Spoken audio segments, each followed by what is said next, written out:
Вашингтон ойролцоогт орондоос цэргээ татах хэсгэд Конгрессийн зөвшөөрөл шаардлагагүй гэж үзэж байна.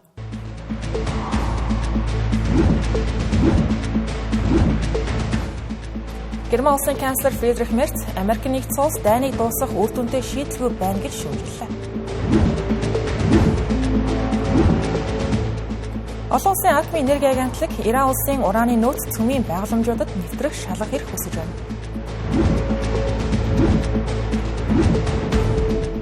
Ираны дайнаас үл хамааран Хятадын аж үйлдвэрийн гарц 1-р улирал 6.1%-аар өссөн байна.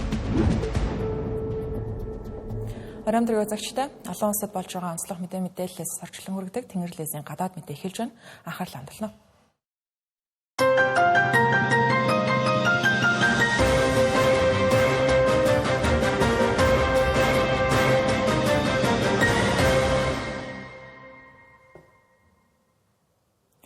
За Америк нэгдсэн улсын ерөнхийлөгч Дональд Трампын Ираны эсрэг эхлүүлсэн энэхүү дайн хууль бус дайн уу мөн үү үгүй юу гэдэг талаар хэлэлцүүлэг Вашингтонд өрнөж байна. Америк нэгдсэн улсын хуулиар бол ерөнхийлөгч Конгрессийн зөвшөөрөлгүй ингэж олон сараар дайн хийж болохгүй гэж заасан байдаг. Тэгвэл энэ асуудлын талаар Дональд Трампын засаг саргааны нөлөө бүхий түүний ойрын хүн болох Батлан хамгаалтын сайд Пит Хексет Сенатын зэвсэг хүчний хороонд өнөөдөр мэдүүлэг өглөө.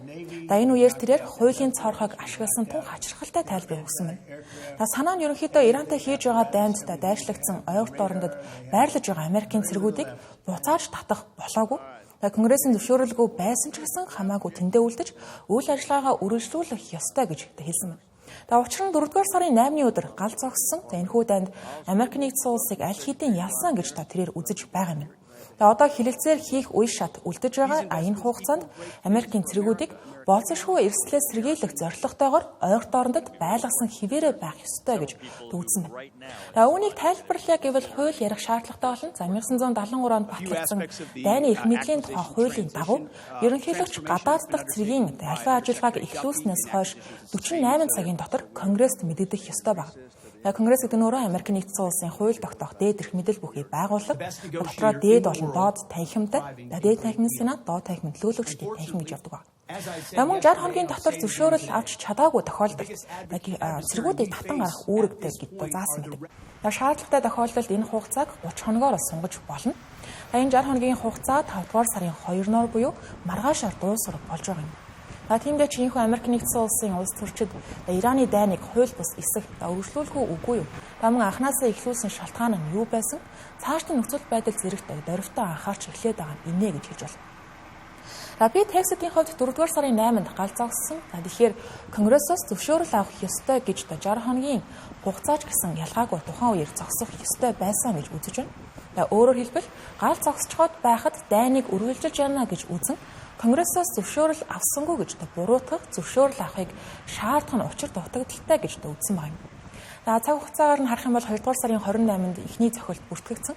Дональд Трампын захиргаа Ирантай хийж байгаа энэхүү дайны талаар Конгресст анх 3-р сарын 2-нд албан ёсоор мэдээлэл хүргүүлж байсан. Үүний дараагаар 4-р сарын 8-ны өдөр талууд 14 хоногийн турш гал зогсоох хугацааны тохиролцоонд хүрсэн. Энэхүү хугацаа 4-р сарын 22-нд бол дууссан байна. Гэхдээ хугацаа дуусахтай зэрэгцээд Дональд Трамп хилэлцээ хийх боломж байна гэж үзэж байгаа учраас гал зогсоох хугацааг тодорхойгүй хугацаагаар сунгалаа гэдгээ зарласан байна. Одоо бол цөмийн хилэлцээрийн асуудлаар Техран Вашингтоны тавьж байгаа санал шаардлагуудыг хүлээж авах хүртэл өргөн хүрээний инх тайвны хилэлцээрийн тухай ярихгүй Америкийн зэвсэг хүчин Ормосын хоолойг тэр хүртэл бүсэлсэн хിവэрэ байна гэсэн ийм байр суурийг хамгийн сүүлд Дональд Трамп өгсөн байна. Пит Хексетийн тухайд Конгрессийн энэхүү сонсголын үеэр хэлсэн тайлбарыг цагаан ордон хуульд заасан хугацааг үл тоомсорлож байгаагийн илрэл заман Конгрессийн хүчийг хязгаарласан эсрэгээрээ ерөнхийлөгчийн эрх мэдлийг хэд нэмэгдүүлсэн хэрэгэ гэж хатчихсан намын сенатууд эсэргүүцэж байна. Хэдийгээр бөмбөгдөлт төр зогссон байж болох ч гэлээ Америк нэгдсэн улсын цэргүүд Ираны бомбуудыг бүсэлсэн хിവэрэ байна гэдэг нь цэргийн оролцоо үргэлжилж байна гэж шүүмжлэгчид үзэж байгаа. Тиймээс гал зогсоох нь 60 хоногийн хугацааг зогсоох үндэслэл бишээ гэж үзэж байна. Өнөөдөр Сенатын хувьд Иран дахь цэргийн ажиллагааг зогсоох зорилготой дайны эрх мэдлийн тухай хууль тогтоомжид 6 дахь удаага санал хураахад төлөвлөж байгаа. Энэхүү санал хураалт нь дайны 60 хоногийн хугацаа дуусахаас ердөө 1 хоногийн өмнө болж ирнэ гэдгийг анхаарах хэрэгтэй. Дашин дуртахад сүүлийн үед Америк нэгдсэн улсын улс төрчид мөн бүгд найрамдах намын зарим гишүүд хүртэл энэхүү Ираны дайнд эргэлзэж байгаа шалтгаан нь дайны зардал хэд өндөр болж байгаатай холбоотой байж болно. Иран дахь дайн одоогийн байдлаар ойролцоогоор Америк нэгдсэн улсын засгийн газраас 25 тэрбум $, зардлыг гаргахад хүргэсэн гэж Пентагоны тооцоонд дурдсан байна. Намаа Пентагоны мэдээлснээр Дональд Трамп 4-р сарын 7-нд гал зогсоох шийдвэрийг зарлахаас өмнө Америк нэгдсэн улс Иран дахь нийтдээ 13,000 орчим байг онилж цохилт өгсөн гэж байна. Мөн эх жилийн батлан хамгаалахын төсвийн тухайд Дональд Трампын захиргаа ойролцоогоор 1.5 их найт $, төсвийг өсөж байгаа юм. Энэ нөрөө анх 1 их найт $-аас бага байна гэж төсөөлж байснаас огцом өссөн үзүүлэлт болж байна. Энэхүү Иранд өрнөж байгаа дайны улмаас Америк нэгдсэн улс НАТО дахь чухал холбоотон улсуудын нэг болох Герман улстай тун таагүй харилцаатай болоод байна. Нөхцөл байдал нэлээд хурцдаж байгаа. Өнөөдрийн байдлаар ихэд Дональд Трамп Герман улс дахь Америкийн цэргүүдийг буцааж татах, мөн дэсэд хүчний байгууламжуудаа цөөлөх тухай хүртэл яриад эхэлсэн байна. Яг юу болсон тухайд тодруулах юм бол Герман улсын Фридрих Мерц канцлер Америк нэгдсэн улсыг дайныг хэрхэн эцэслэх, шийдвэрлэх тухай ямар ч сайн стратеги тодорхой төлөвлөгөө байхгүйгээр даврагшилж байна гэж шүүмжилж байна. Энэ нөрөө Америк нэгдсэн улсыг Ираны өмнө тун ичгүүртэй байдалд оруулж байна гэж хурцаар шүүмжилсэн байна. Үүний хариуд Дональд Трамп НАТО Америк нэгдсэн улсад хангалттай дэмжлэг үзүүлэхгүй байгаа хэрнээ ингэж ярина гэдг нь учир дутагдaltaй гэж хариу шүүмжлэлийг хэлсэн. Фридрих Мерц Ираны цөмийн хөтөлбөрийг зогсоох гэж оролдож байгаа Америк нэгдсэн улсын хичээл зүтгэлийг дорд үзэж ойлгохгүй байна гэж шүүмжилсэн байна. Тиймээс Германд үзүүлдэг цэргийн зэвсгийн тусламжаа бууруулах тухайд энэхүү ботцож эхэлсэн гэдгээ зарлаж байна. Тэрээр ойрын хугацаанд энэ асуудлаар шийдвэр гаргана гэж өнөөдөр сошиал сүлжээнд бичлээ. Дональд Трампын анхны бүрийн эрхийн хугацаанд ч гэсэн иймэрхүү асуудлууд гарч байсан. Тухайлбал Германд байрлах Америк нэгдсэн улсын цэргийн тоог бууруулах оролдлогыг Дональд Трамп өмнө нь хийж байсан гэсэн. Тухайн үед Германы батлан хамгаалах зардлыг хангалтгүй гэж шүүмжилж байсан ба. Үүнийхээ хүрээнд 2020 оны 6 дугаар сард тэрээр Германд байрлаж байгаа 34,500 орчим цэргээс 9,500 нь буцааж татна гэж зарлаж байсан. Гэхдээ энэхүү төлөвлөгөө бол хэрэгжиж эхлээгүй байхдаа бол зогссон. 2021 онд ерөнхийлөгч Жо Байден Дональд Трампын араас ерөнхийлөгч болсноор энэхүү шийдвэрийг албан ёсоор зогсоож байсан байдаг. Герман дахь Америк нэгдсэн улсын цэргийн гол том баазуудын дунд Америк нэгдсэн улсын Европын командлал, мөн Африкийн командлын төв, Рамштайн агаарын бааз, Ланштул гэх нэртэй эмнэлгүүдийг дурдж байна. Энэхүү эмнэлэг нь Америк нэгдсэн улсаас гаднах хамгийн том цэргийн эмнэлэгт тооцогддог. 2025 оны 12 дугаар сард гарсан Америк нэгдсэн улсын батлан хамгаалах яамны тооцоололоор Германд 36,436 байнгын албан хаагч байрлаж байгаа нь Европ дахь хамгийн өндөр тоо ба. Бусад улсуудыг харвал Итали улсад 12,600, Испани улсад 3,800-оор Америкийн цэргүүд байрладаг юм. Дашин дуртахад Фридрих Мерц нь өнгөрсөн 3 дугаар сард буюу Ираны дайн гиснээс хэдхэн хоногийн дараа цагаан ордонд Дональд Трамптай уулзаж байсан. Энэхүү уулзалтын үеэр Германы талаас Вашингтонтой хамтарч Ираны асуудлын тухай ярьжсэн баг. Тухайд Фридрих Мерц Ираны одоогийн дэглэм алдаа дутагдaltaй байна гэдгийг хүлээн зөвшөөрч байсан. Гэхдээ одоо л дайн хэтэрхий удаан үргэлжилж байгаа нь Европын эдийн засагт хүчтэй нөлөөлж эхэлсэн учраас Герман тэргүүтээ Европ дахь Америк нэгдсэн улсын холбоотон улсуудын санааг зовж эхлээд байгааг ийхүү харж байгаа юм.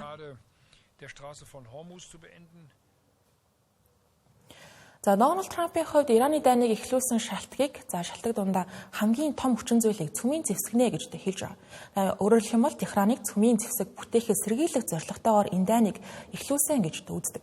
Тэгвэл Техраны зүгээс цөмийн хөтөлбөрүүд нь инхийн зориулттай гэж удаа мэдээлсээр ирсэн байна.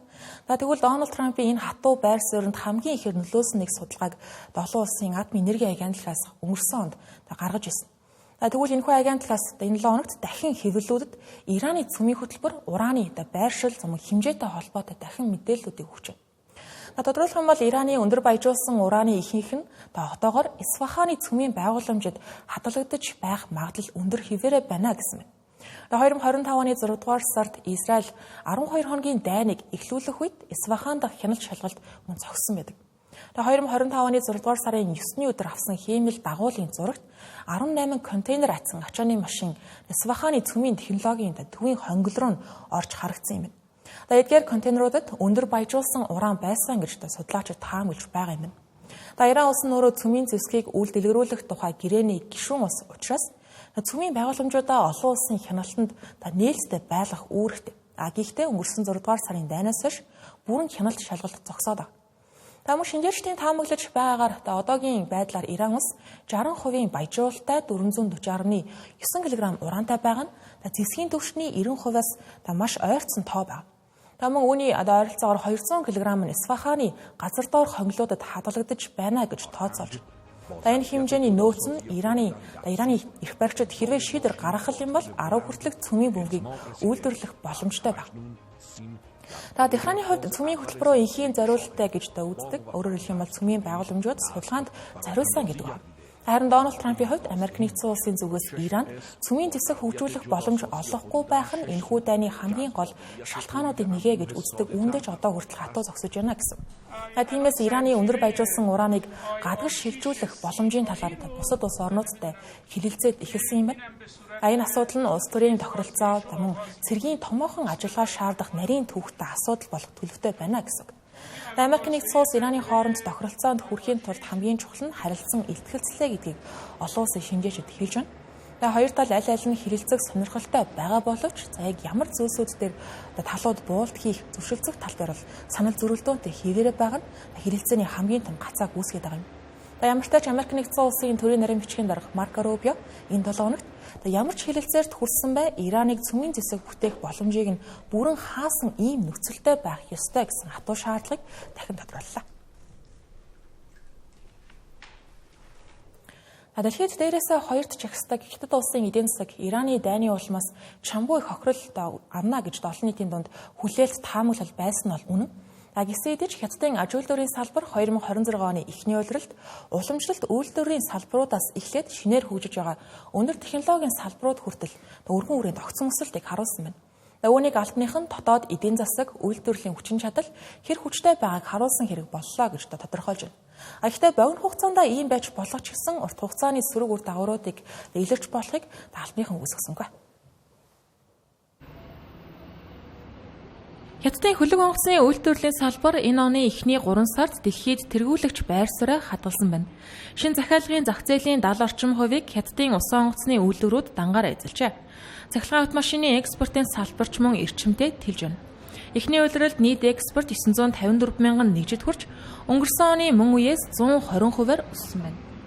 Энэхүү үзүүлэлт нь нийт автомашины экспортын 43 гаруй хувийг эзэлж байгаа нь Хятадын автомашины салбар дэлхийн зах зээлд хүчтэй өрсөлдөж байгааг харуулж байгаа юм.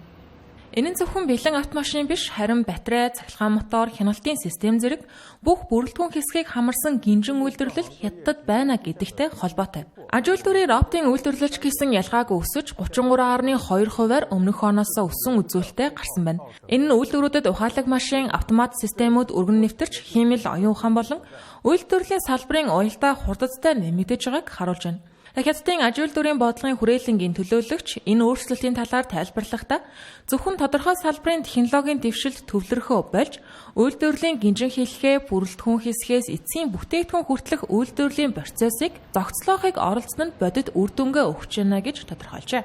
2026-аас 2030 оныг хамарсан Хятадын 15 дахь 5 жилийн төлөвлөгөөнд орчин үеийн аж үйлдвэрийн системийг хөгжүүлэх, үйлдвэрлэл, нийлүүлэлтийн сүлжээний доктортой байдал, аюулгүй байдлыг сайжруулах зорилтууд тодорхой тусгагдсан байна. Үүний хүрээнд Хятадын засгийн газар энэ оны эхнээс хэд хэдэн зорилтод бодлого хэрэгжүүлж эхэлсэн байна. Үүнд үйлдвэрлэлийн суурь чадамжийг бэхжүүлэх, нийлүүлэлтийн гинжин хэлхийг доктортой болгох хөтөлбөр, хэмэл оюун ухааныг үйлдвэрлэлтэд уялдуулах төлөвлөгөө, эдгээр арга хэмжээг Хятадын үндэсний хөгжлийн ба шинчиллийн хороо сангийн яам зэрэг байгууллагууд хамтран хэрэгжүүлж байгаа юм. Дараагийн алсын мэдээ. Хятадын шинжлэх ухаан технологийн салбарын сансрын өдрийг 11 дахь жилдээ дараалан тэмдэглэн өнгөрүүллээ. Энэ үеэр сонирхолтой нь сансар судлалын салбарын мэргэжлүүд нь сансар огторгон хайгуулын талаар өргөн хүрээний тун зоримог төлөвлөгөөнүүдийг танилцуулсан байна. Хятад улсын сансар судлалын салбарт дах судлаач Шинжээчид сар ангар гарагт хүрэхээс гадна Нарны аймгийн ихэнх үеийн нууцыг тайлах, бүр цаашлаад оддын хоорондын орон зайг судлах зорилтуудыг тавьж байна. Судлаачид саран дээр их хэмжээний мөс байх магадлалтай гэж үзэж байгаа ба түншлэн ГЛ-3 цөмийн нэгдлийн түлшний чухал их үүсвэр болох боломжтой гэж үзэж байна. Тиймдээч эдгээр ховор нөөцийг ирээдүйд дэлхийд авчрах, сансар суурилсан үйлдвэрлэлийн шин салбарыг хөгжүүлэх зорилтуудыг тавьсан байна. Хятад улсад ойрын хугацаанд хэрэгжих гэж байгаа томоохон төслүүдийн нэг нь Чангэ 7. Энэ хөлөг 2026 оны сүүлээр хөөхөөр төлөвлөгдсөн ба сарны өмнөд туйлд хүрч ус хайх үндсэн зорилготой.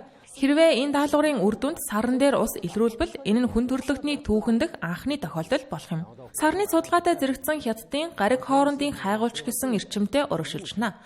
2025 оны 5 дугаар сард хөрөгсөн Тянвэн 2 хөлөг одоогоор дэлхийд тун ойр орчиж байгаа 2016 H3 солирлоо ойртож байна. Хятадын сансрын технологийн академийн судлаач Жанхэгийн тайлбарласнаар солир болон сүлд одууд Нарны аймгийн үүсэл хөгжлийн хамгийн эртний материалыг хадгалж үлдсэн гэгддэг байна. Хэрвээ тэдгээрээс дээж авч чадвал 4.6 тэрбум жилийн өмнөх бодисыг судлах боломж нэгдэх ажээ. Энэ нь сансрын шинжлэх ухаанд онцгой ач холбогдолтой нээлт болох юм. Ийхүү Хятадын сансрын төлөвлөгөө улам бүр өргөжөнд тэлж байна. Одоогийн төлөвлөгөөгөөр Тянвэн 3 2028 онд хүрч 2031 он гэхэд ангаргаас дээж авч дэлхийд буцаах зорилготой байна. Мөн Тянвэн 4 ойролцоогоор 2030 онд хүрч Бахарц бод гаригийн системийг судлах зорилготой байна. Гэхдээ эдгээр нь зөвхөн эхний шатны төслүүд ба цаашид Нарны аймгийн хилийн бүсийг судлах, алсын сансар авторгууд хүрэх дараагийн үе шатны хөтөлбөрөч гэсэн төлөвлөгдөж байгаа гэлээ. Хөтөлбөр үргэлжилж байна. Өргөжлүүлэн бусад онцлог мэдээллийг тавчаар орхиё.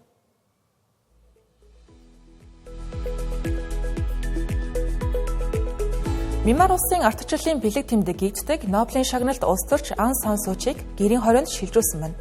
Түүнийг 2021 онд цэргийн эргэлтээр эрх мэдлээс нь унгаж, нийслэл Непитэ хотын хорих байгууламжид хорж байсан. Одоогийн Мьянмарын цэргийн удирдагч Мин Аун Hlайн үлдсэн ялын хугацааг гэрийн хорионд эдлүүлэх шийдвэр гаргасан байна. Өдгөө 80 настай Ан Сан Су Чиг өмнө ч гэсэн Мьянмарын цэргийн дэглэм үед 15 гаруй жилийг гэрийн хорионд өнгөрүүлж байсан удаатай.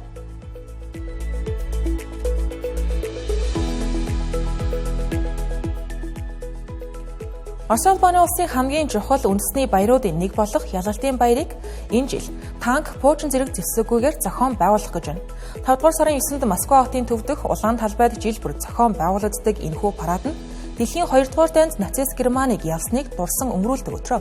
Мөн Оросын цэргийн хүч чадлыг харуулдаг хамгийн гол арга хэмжээ байсаар ирсэн байна.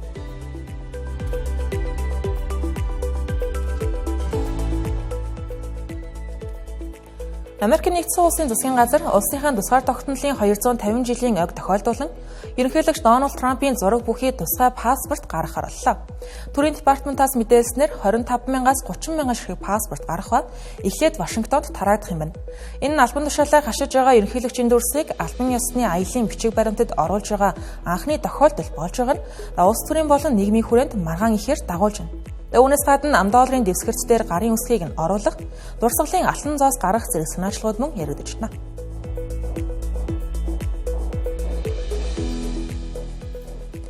Герман улс эрүүл мэндийн салбарын шинжилгээний хүрээнд 2028 оноос эхлэн жихэр ихтэй ундаанд татвар ногдуулах шийдвэр гаргалаа. Энэхүү татвараас жил бүр ойролцоогоор 450 сая еврогийн орлого төвлөрүүлэх ба энэхүү хөрөнгийг тархалт болон бусад архаг өвчнөөс урьдчилан сэргийлэх, олон нийтийн эрүүл мэндийг дэмжих хөтөлбөрүүдэд зарцуулахаар төлөвлөсөн байна.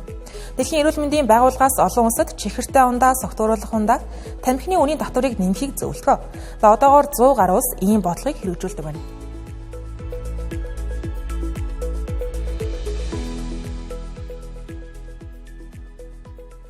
Тэр телевизийн оройн гадаад мэдээний хөтөлбөрийг хүлээн авсан баярлалаа. Сайхан амраарай.